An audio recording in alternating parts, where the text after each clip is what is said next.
Ben Shapiro recently weighed in on Donald Trump's tariff policy as it relates to our looming national debt crisis. Let's take a listen, and then I'll give you my thoughts afterwards. Advisors have considered imposing global tariffs of up to 20% that would hit virtually all U.S. trading partners.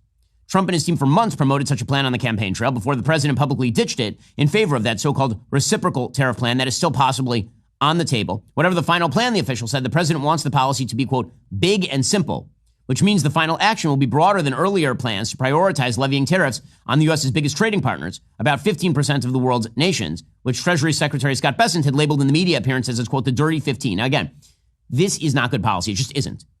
Again, I want President Trump's policies to succeed. This is not a policy geared towards success. Now, the case to be made, if you're going to steelman the argument in favor of a broad tariff regime, the steelman case is the effect of the tariffs over the long haul. Let's say that you believe that trade deficits are one of the biggest problems facing America. The idea that we buy more from other countries than that other countries buy from us. I don't believe in this because, again, you have a trade deficit with your grocery store. You have a trade deficit with your barber. You have a trade deficit with your local auto dealer. You have a trade deficit with everyone from whom you buy. That does not mean they ripped you off. It does not mean some great injustice has been done. That is not the way global economics works. And in fact, when we run a trade deficit with another country, they have to use those dollars for something. And typically they use it to buy up treasuries. Very often they are using that in international trade in order to finance our debt. So let's be clear that it is not just we spend money on Vietnamese t-shirts and that money disappears into the ether. That is not the way any of this works. And you may not like the fact that Vietnam makes t-shirts and the United States no longer does, but we also make the entire world software industry, and Vietnam does not. There are good purposes to tariffs for national security reasons. I've said this 1,000 times. When it comes to important national defense industries, obviously we have to maintain their production capacity in the United States because we don't want to be reliant on anyone else if it comes to a war, for sure. And for national security reasons, there may be reasons to tariff other countries as a punishment. You want to do a tariff, as we mentioned earlier, on Russian oil because you want to stop them from pursuing a particular policy, or you want to tariff China because you want to stop them from stealing our IP. Totally in for that as well. But the idea that tariffs in and of themselves are going to be good for the economy, that's wrong. But to steelman the argument, the basic idea would be that the American dollar right now is very strong in international trade.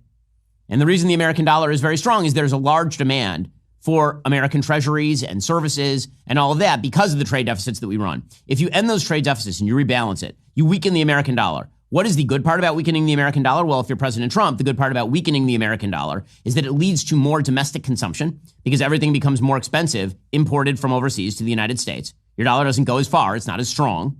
And two, it means that we get to pay off our debt in inflated currency. However, we're already in the middle of an inflationary spiral. It has not ended yet.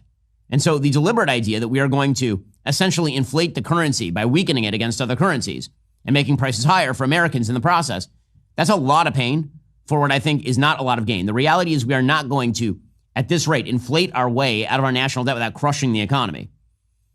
The actual way that you are going to be able to get out of the national debt is by growing the economy by leaps and bounds, and that does not happen via tariff regimes. That is, tariff regimes do not lead to massive economic growth. By the way, even if we raise $600 billion through tariffs, you've heard from people that this is going to pay off our national debt. It is not going to pay off our national debt, not remotely, not close. We run a deficit every year in this country because we spend too much money. It is not because of lack of tax revenue. We pay an enormous amount of tax revenue in the United States. It rises pretty much every year. It just doesn't keep up with our spending.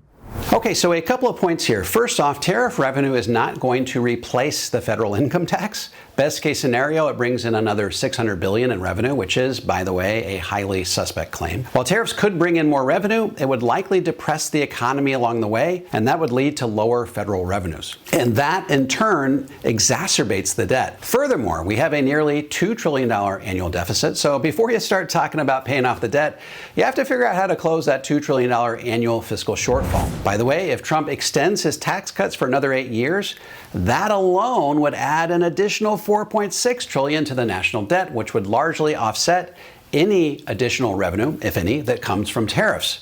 But again, I'm highly doubtful that there would be any net economic gains by imposing these tariffs. But the broader point that Ben Shapiro makes is the right one, namely that to fix the national debt, you not only have to cut expenditures, but you have to grow the U.S. economy. And you'd have to grow it much faster than is currently being projected. And if you institute a broad regime of tariffs, that essentially throws a huge wet blanket over the economy, stymies growth, stymies innovation, and ultimately reduces tax revenue over time. So no, tariffs will not grow the economy and solve our nation's growing debt crisis. If anything, it would only serve to exacerbate it, as depressed federal revenue would lead to even higher federal deficits over time. In short, our country will likely have to raise taxes and reduce spending to arrest the growth of the national debt before it's too late.